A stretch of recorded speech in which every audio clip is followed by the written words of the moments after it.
2 days after the assassination attempt against former President Donald Trump at his rally here in western Pennsylvania. More questions than answers.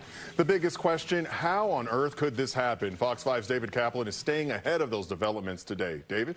Shamari, good evening to you. Look, we know at least 3 House committees are planning to do inquiries. Fox is reporting at least 1 Senate committee is going to as well. Fox 5 spoke with a former Secret Service agent today who gave some insights, and you'll hear from him in just a second, but we want to walk you through this map and this aerial picture. Now, take a look real quick. This is the Butler area where this happened. This is where the former president was speaking, facing this way.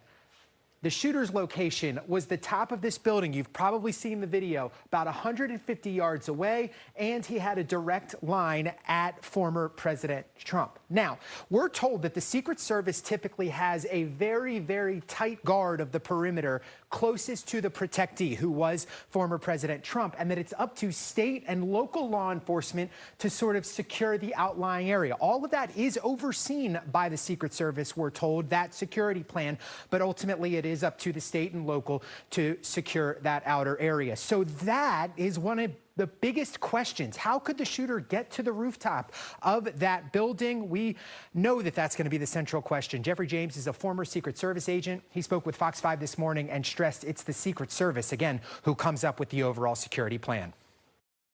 The Secret Service is responsible for the entirety of this security plan.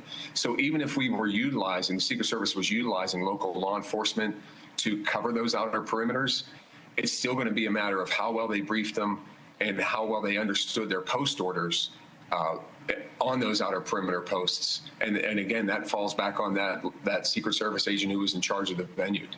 Communication is going to be integral as well. Looking at that, videos have emerged of people seeing the shooter on that rooftop in the moments leading up to the shooting. So Jeffrey James expects question about the communication within law enforcement as this was all happening. And he says there's typically a command post that acts as a central hub for all the law enforcement involved with security, again, which is the Secret Service leading. Questions, too, about aerial support. At a minimum, drones have been, could have been in the air. That's another question to spot the threat sooner, but that creates some complexities, according to James, since some states have laws against flying them over people. So, Shamari, lots and lots of questions right now, but those are some of the big ones. Now, what's the Secret Service saying about all this? In a statement, they said they were cooperating with all the congressional inquiries. President Biden ordered an independent review of the security plan at the rally Saturday, and the Secret Service says they are working to understand what happened and how to prevent it. Got to tell you one last note. Fox News is reporting the Secret Service head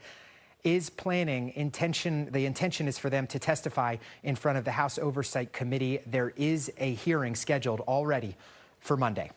All right, yeah, acting swiftly, and hopefully more answers to come soon. Thanks for the deep dive, David. Meanwhile, our Fox 5 Live Insta poll, it has posted, and the question we're asking you today, should the Secret Service have done more to ensure Trump's safety? Cast your vote right now. Scan that QR code right on your screen to do that, and 86% is overwhelming that many of you agree more should have been done.